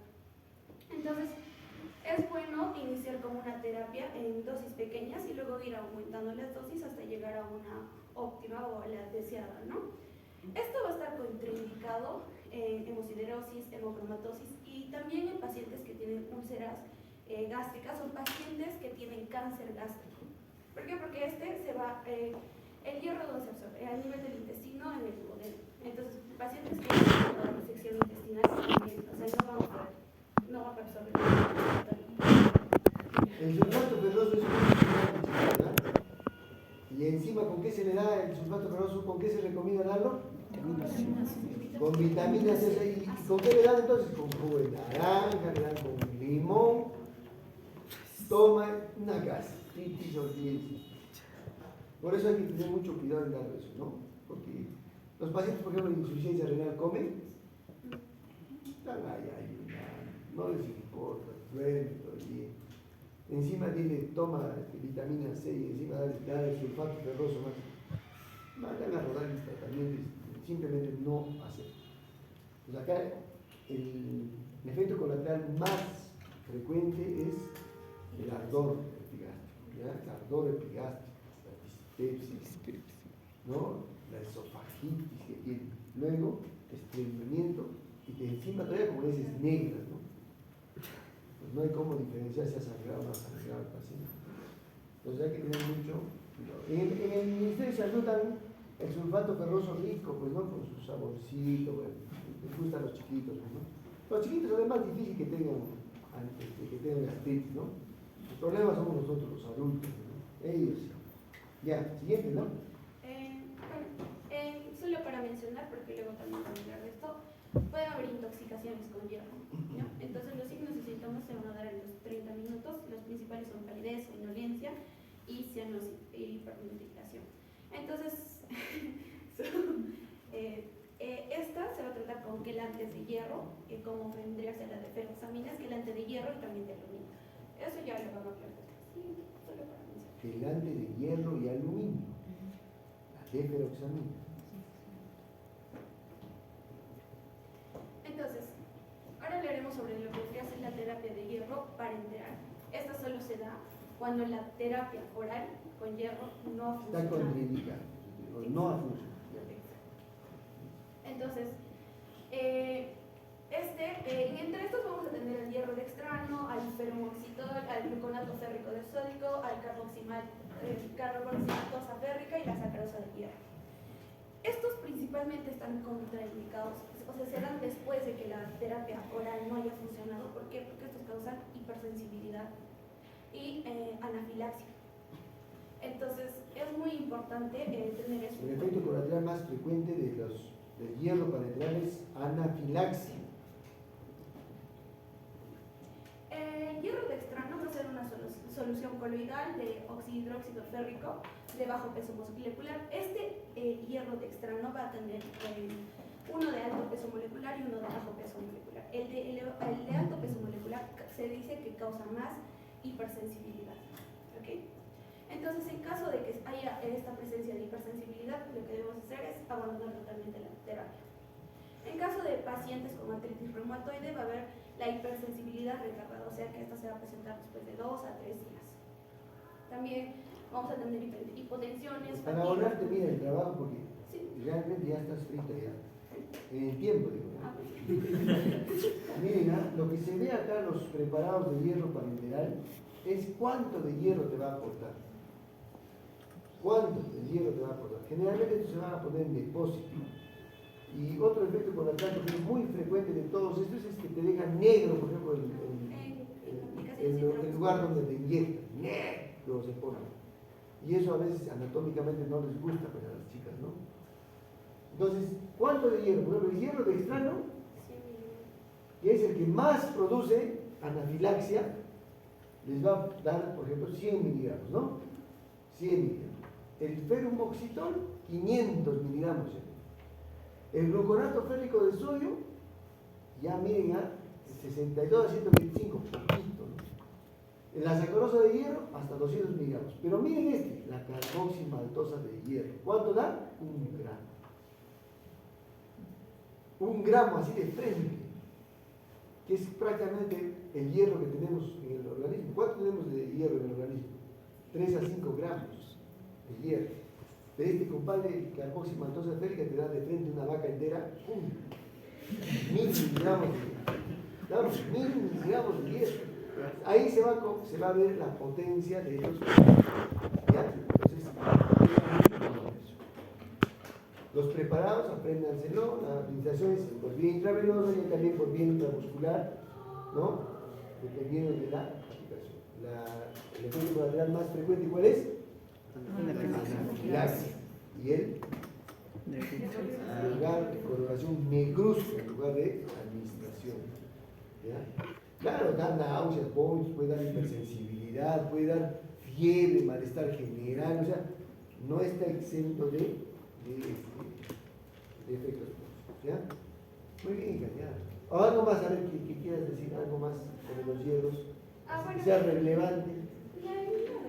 No, no, Bueno, que la sacarosa de hierro podría causar daño túbulo intersticial renal, por eso se decía que era nephrotóxico, y que en el caso del peromoxital se usa en pacientes que presentan insuficiencia renal crónica. cualquiera se puede usar. Pero bueno, Ahí, bueno, esto es solo para mencionar que pues, también podemos tener anemias por déficit de cobre, por déficit de ferrotoxina y de riboflavina. Solo por mencionar. a ver, ¿quién? Delante, señor. Bueno, chicos, Son para solo hacer- 3. Como dijo, puede haber una deficiencia y también puede haber una intoxicación por lo que es el hierro, ¿no? Y para tratar esta intoxicación lo que utilizamos son los quelantes, que son compuestos químicos, es el negrito como pueden ver ahí, que van a agarrar al metal mediante enlaces tipo covalente. ¿Por qué? Porque este tiene que ser estable, ¿no? Para que se pueda eliminar fácilmente por la orina. O sea, su principal objetivo es la formación de complejos entre el quelante y el metal que deben evitar, o en este Enlaces caso ya... covalentes, ya. Ajá. Ya, bueno, el quelante ideal para algo específico, altamente soluble en agua, resistente a biotransformación y debe alcanzar sitios de almacenamiento de los metales. O sea, en este caso del hierro, a nivel del hígado, corazón y el páncreas, porque también afecta en lo que es a nivel de las hormonas, ¿no? Como sabemos, el hierro está implicado en la formación de hormonas. También debemos saber que debe formar complejos estables y no tóxicos, excretados con facilidad a nivel de la orina, baja afinidad por otros metales, ¿no? En este caso el calcio y el zinc, que sí son importantes para nuestro organismo. Bueno, como sabemos, puede haber una intoxicación tanto aguda como crónica. En la aguda se da porque la persona ha tomado complejos multivitamínicos en altas dosis, en especial 180 miligramos por kilogramo en el caso del hierro, y lo que va a hacer va a ser reducir la toxicidad. Y en el caso de casos crónicos se da en enfermedades como la talasemia, que va a ser una enfermedad genética, ¿no? La persona no va a formar o no va a producir una cantidad suficiente de hemoglobina y por tal el tratamiento para esa talasemia es las transfusiones sanguíneas. Y al momento de hacer las transfusiones sanguíneas, el paciente va a absorber mayor cantidad de hierro aparte de las que ya tenía en su cuerpo, ¿no? Y por eso es una intoxicación crónica. Siguiente, doctor, por favor. Bueno, la deferoxamina es el antídoto del hierro. También nos ayuda en la quelación del aluminio, como dijo mi compañera. Se obtiene de la bacteria Streptomyces pilosus, este es su otro nombre, mesilato de deferoxamina, y va a tener una alta afinidad a lo que es el hierro férrico, ¿no? A comparación del ferroso, y una baja afinidad al calcio, como dijimos. No debe haber mucha afinidad a otros tipos de metales. Bueno, lo que nosotros podemos poner como más énfasis es que 1 gramo de esta deferoxamina va a quelar 85 miligramos de hierro férrico. Eso para en las orejas. Es lo más importante, chicos. ¿Ya? Bueno, en el acné podemos ver que esta deferoxamina tiene varias formas de tiene varias formas de presentación. La oral se absorbe muy rápido, lo cual puede generar una toxicidad, ¿no? Mira. Hay 3 tipos nomás de deferoxamina o quelantes de hierro, son 3. La deferoxamina, que es por vía parenteral, y hay intoxicaciones agudas, talasemia muy agudas, ¿ya? O en aplicaciones de hierro parenteral muy grandes, como lo hemos visto en la carboximaltosa de hierro, ¿no? Y en cambio el deferasilox y la defericrona son por vía oral, estos dos son por vía oral, exclusivos por vía oral, para tratamiento crónico de pacientes que consumen crónicamente hierro, ¿ya? O aluminio, ¿ya? O aluminio, cualquier otro. Esto no sirve para el plomo, ¿no es cierto? Esto no sirve para metales pesados, para mercurio. ¿Por qué? Les digo eso, porque ustedes van a ir a estos charlatanes de por ahí, que les dan deferoxamina, o el deferasilox, o el otro, les dan para quelar plomo. Esto no sirve. ¿Cuál es el tratamiento de esas intoxicaciones por plomo, por metales pesados, mercurio? Doctor, son otros quelantes, otros tipos de quelantes. No, sí, ya sé, pues son otros tipos, son quelantes de pescado. Transfusiones también. Transfusión, ¿quién sabe? Le damos su puntito, ¿no? Alguito, ¿no? La pista en mano. ¿Quién sabe cuáles son los quelantes de los metales pesados? La respuesta es el dantroleno. ¿Ya? Eso, nadie se quiere ganar velocidad. Todos Ya, doctor. En toxicidad aguda se da por vía intramuscular, pero en pacientes que tienen colapso o choque se va a dar por vía intravenosa lenta, que no debe superar una velocidad de 125 miligramos por hora. Y si se da en velocidades mayores está asociado a lo que es la hipotensión. Y en toxicidad crónica se da por vía subcutánea continua, ¿no? Hasta llegar a 1 a 2 gramos por día en un tiempo difícil de 8 hasta 24 horas. Bueno, el metabolismo es por las enzimas plasmáticas y tiene que ser fácilmente excretado por la orina. En la toxicidad por la deferoxamina, cuando se da en alta velocidad, en altas dosis, son las reacciones alérgicas porque hay una mayor liberación de histamina, ¿no? Luego, la hipotensión, como ya mencionamos, y las cataratas, pero estos son en pocos casos y cuando se dan a altas dosis y en un tiempo prolongado por lo que es la talasemia. Luego, la neurotoxicidad, esto es solo a largo plazo y altas dosis, y el síndrome pulmonar solo cuando se dan dosis altas, ¿no? Los principales síntomas: taquimia, hipoxemia y febreosis. Bueno, luego vamos a pasar a lo que es la vitamina B12 y el ácido fólico. Como sabemos, estas dos tienen que trabajar en conjunto, ¿no? Es importante para la dieta y si hay una deficiencia, hay una alteración en lo que es la síntesis de ADN y a nivel neuronal. La principal deficiencia lo que van a hacer es la anemia megaloblástica. Y algo así para hacerlo más rápido es que del papel de la B12, las dos formas o coenzimas activas son la metilcobalamina y la desoxiadenosilcobalamina, que serían las dos principales. Ya, mami, a ver, tú eres Tamara, a ver, explícame esto. Ya, doctor. Bueno, primero, nosotros comemos un alimento rico en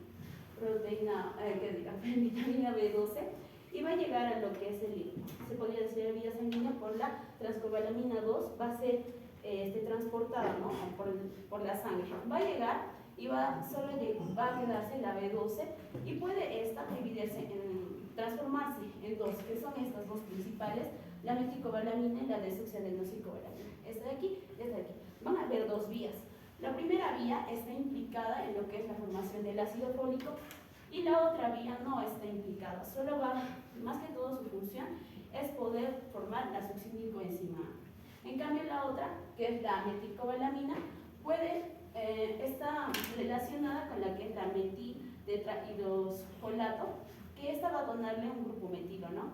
Y a medida que le un grupo metilo de la homocisteína puede pasarse a lo que es la metionina por medida de la enzima metionidasa sintetasa, ¿no? Esta metionina nos ayuda bastante en lo que es también para formar lo que es el SAM, ¿no? Que es el S-adenosilmetionina, que nos ayuda en los cofactores de folato y en la síntesis de purinas y pirimidines. Bueno, algo para resaltar es que este de aquí, el metiltetrahidrofolato, es el principal congénero del folato. Sin que se forme esto, no vamos a poder formar lo que sería la vitamina B9 o el ácido fólico, ¿no? Bueno, esta puede llegar a donar su otro grupo metilo y formarse este de aquí, ¿no?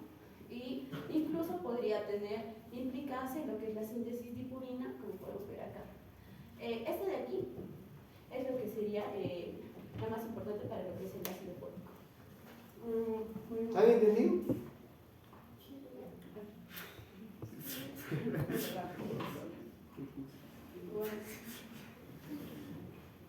Ya, sigue.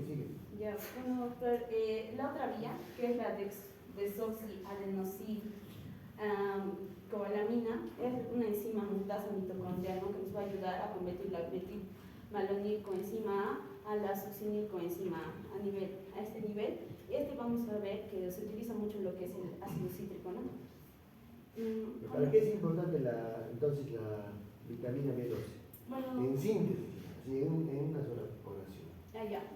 Ayuda en la síntesis del ADN y también ayuda en la mielinización a nivel de las neuronas. Porque si falta esto, hay una enfermedad A la disminuida. mielinización de las neuronas es uno de ellos. Ya, eso es importante. Y el otro es ayuda a la síntesis de ADN, ¿no? De purinas y pirimidines, para translocar ciertos aminoácidos, ¿no? ¿Ya? O ciertas bases, ¿no? Bases. Entonces, Si hay deficiencia, ¿qué se va a producir? Anemia megaloblástica. Anemia megaloblástica. ¿Cómo se administra la anemia megaloblástica? Eso ya Vamos lo a la hace. farmacología. Pues ya les queda cuánto tiempo. Sí. Les queda 2, 3 minutos.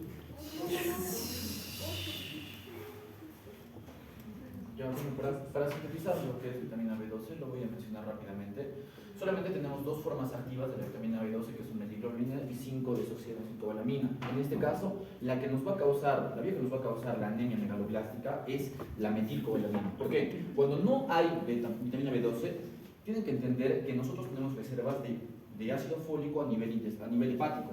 Este se almacena como metiltetrahidrofolato que no puede ser liberado al plasma sanguíneo. ¿Por qué? Porque el metil inhibe esta liberación. Entonces, ¿qué tenemos que hacer? Que libere el metil, asumiéndolo a la B12, y la B12 se convierte en metilcobalamina. Ahora, esta metilcobalamina es cofactor de una enzima llamada metionina sintetasa que convierte homocisteína en metionina. ¿Es importante? Sí, es muy importante, porque cuando hay exceso de homocisteína a nivel plasmático se ha demostrado que aumenta la frecuencia de enfermedades ateroscleróticas.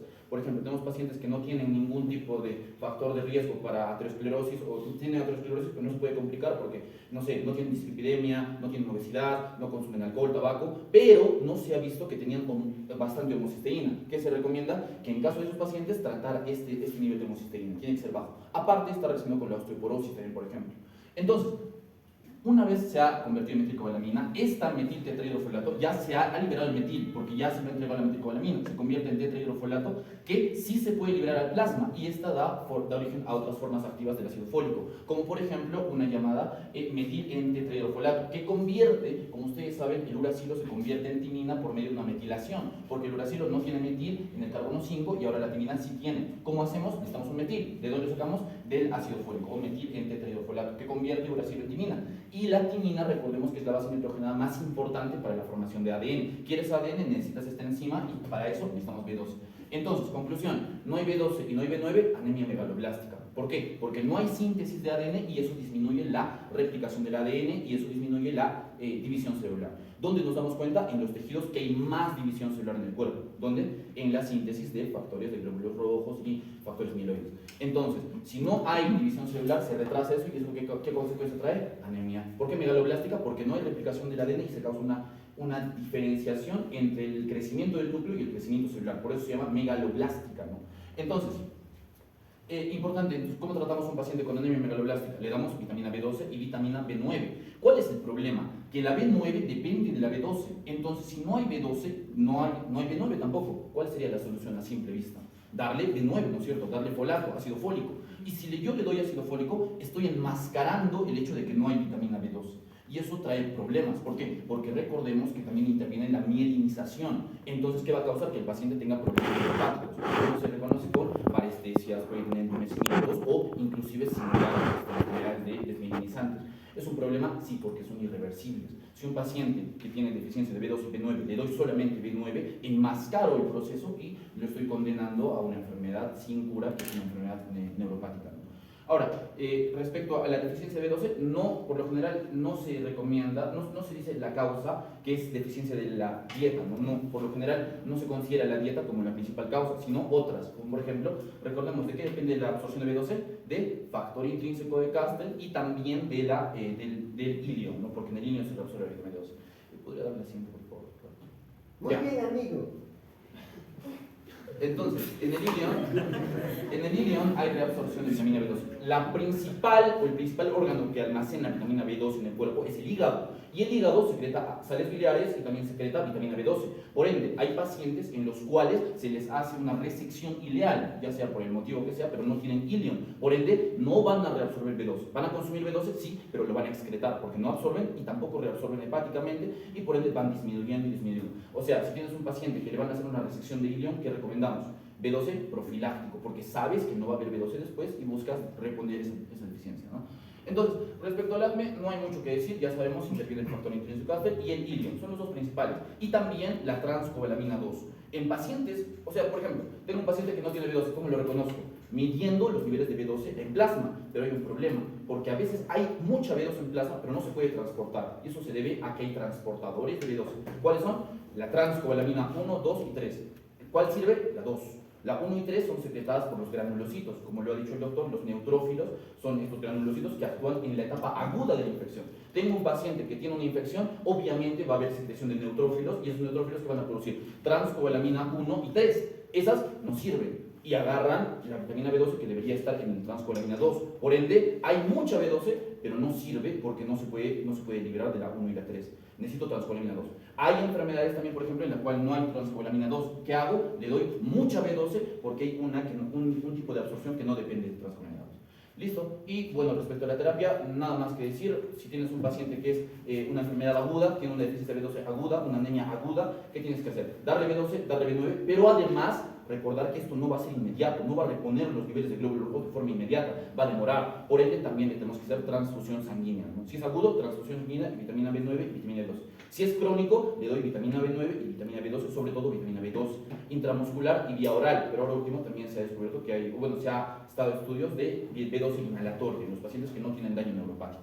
Y si es terapia a largo plazo, simplemente es hacerle entender que va a ser de por vida y se dan de 100 a 1000 microgramos de B12. No más de 1000, porque si se dan más, no aumenta la absorción, incrementa el costo y al contrario, no es beneficioso para el paciente, ¿no?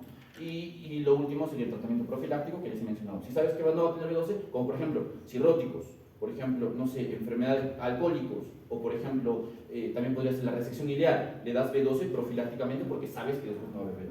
Y ya, eso sería todo respecto a la vitamina B12. Muy bien, amigo. Qué felicito, hermano. La verdad, verte así con él. Me siento muy feliz. No, sí, es que, ¿saben qué? Se me ha tenido de conocer a Jürgen, ¿no? Venía, leía, hablaba sin saber, pero miren ahora. No, ya tengo felicito, de verdad. Yo veo otro muchacho, de verdad. Lo veo otro muchacho, porque el semestre anterior sus notas eran 0,2, 0,3. Pero ahora, en este semestre, lo veo bien.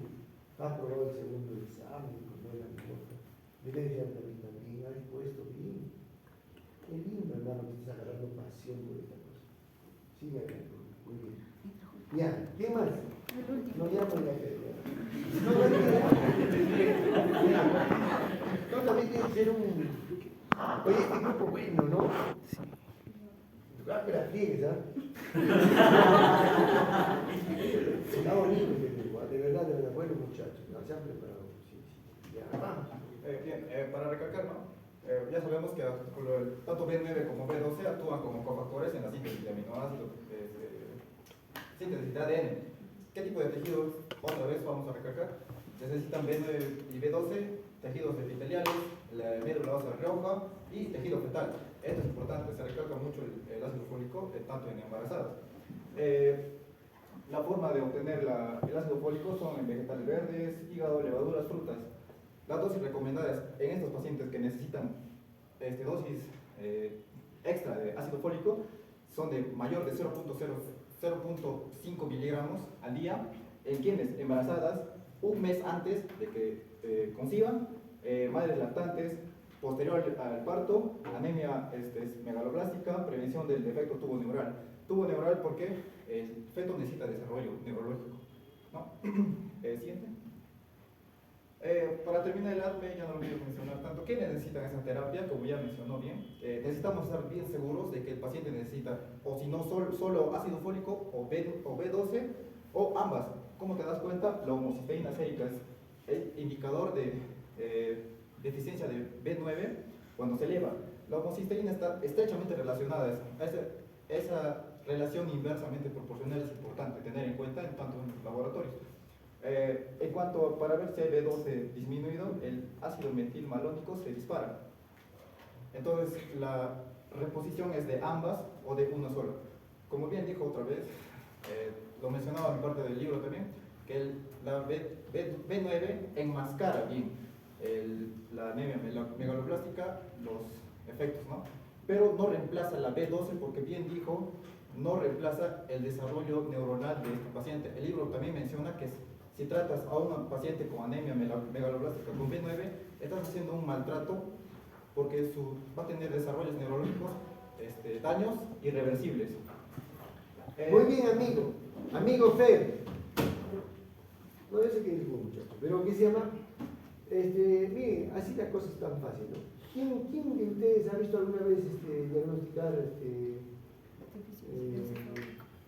se llama? La deficiencia de ácido fólico, midiendo homocysteína, midiendo folato en sangre? No hay, no hacemos. ¿Qué hacemos? Lo más práctico. Le damos los dos. ¿Vamos? Le dan por vía oral ácido fólico, por vía parenteral la vitamina B12. Y se acabó. ¿Cuántos pacientes realmente tienen quejas de dolores, de daño muscular, de varias parestesias, ¿no? Neuralgias, y tienen deficiencia en B12? Pero nadie se da cuenta, nadie se da cuenta. O la deficiencia de tiamina, ¿no? Que es muy, muy importante. El gran problema es que no hacemos el diagnóstico adecuado, ¿no? Entonces tenemos que dar en esos pacientes, darle complejo B. Pero ¿cuál es el gran problema del complejo B? Es que es hidrosoluble. O sea, si el cuerpo no lo necesita, ¿qué va a hacer? Lo va a orinar. ¿Y para cuánto tiempo? Eso le iba a preguntar a ustedes. ¿Cuánto tiempo se almacena la vitamina B? La B9 es hasta, empieza a disminuir al mes y se almacena hasta los 6 meses. Esa es la cifra. Hasta los 6 meses, nomás ustedes pueden almacenar con vitaminas hidrosolubles. Después de los 6 meses ya no hay, se acabó. En cambio, las liposolubles se pueden almacenar toda la vida. Pero ¿cuál es el problema con las vitaminas liposolubles? Puede ser tóxico. Son cancerígenas. O sea, aquel que se está haciendo inyectar vitamina D, vitamina A, tenga mucho cuidado. ¿Estamos? Sí. Entonces, mejor es darle los dos. Y la otra, finalmente, para terminar, las personas, ¿no? Acá su compañero ha dicho, ¿no?, que se necesita vitamina B para las embarazadas, para la prevención de defectos neurales. Entonces, ¿qué han hecho los ginecólogos, las obstetrices, las enfermeras? Vas a la posta, ¿qué hacen? Te sacan 1 kilo de ácido fólico y te mandan a tu casa, ¿no? Toma esto para que no tengan daño nervioso, para que su cerebro se desarrolle bien. ¿Y qué han empezado a hacer? Han empezado a tomar las gestantes, incluso de antes de embarazarse, han empezado a tomar ácido fólico y ácido fólico. Pero ahora no se está viendo que el ácido fólico, ¿con qué se está relacionando? Con el autismo. Eso es, hermano, muy bien. Ya que buenos estos muchachos. Entonces, el autismo, ¿se han dado cuenta que hay más autismo que antes? Sí. No sé si ustedes, o sea, no hay que ser médico para darse cuenta, ¿sí o no? Y ahora se está ya manejando el ácido fólico a través de dosificación. Ya no es que toma la cantidad que quieras, ¿no? Ahora ya no es así. Entonces estamos de acuerdo, no des como pasto pues, a las gestantes ácido fólico. ¿Cómo van a hacer tu bebé? Probablemente. ¿Estamos? Ya, muy bien, entonces. A mí me gustaría ser autista, pero hay variaciones. Ya, presentación entonces 18. Muy bien, chicos, muy bien. Ya, ¿qué más? Exposición. ¿Cuánto le vamos a poner en exposición? 18, Ya, 20, 18. ¿Qué más? Y preguntas. 20. Gracias al PERDE, 16. Promedio, 17. 18. 17. No. Doctora presentó un trabajo de investigación, ¿no? Sí. Pero los demás. Faltaba, está mal. Doctora, acerca del autismo, sí hay trabajos que refuerzan la idea de que haya asociación del ácido fólico con el autismo y hay otros que niegan la asociación, previenen más bien. No, sí, van a decir que no. Por ejemplo, las cocinas de inducción, ¿qué dicen al inicio? No, ¿no es cierto? No producen cáncer. Pero la verdad sabemos, ioniza la comida y sí produce cáncer. Ya. Chao, amigo. Yo estoy feliz, me voy a quedar feliz, los he visto bien. Solo nos faltan 2 temas nada más y terminamos. Ya, hoy día, el lunes, el miércoles, que el lunes no hay clases. Es feriado. Es feriado. No sé si la web estará abierta hoy. ¿La próxima semana qué fecha es? 16 ya. Ah, ya, sí tenemos. Miércoles y el lunes clases y el miércoles estás dando examen.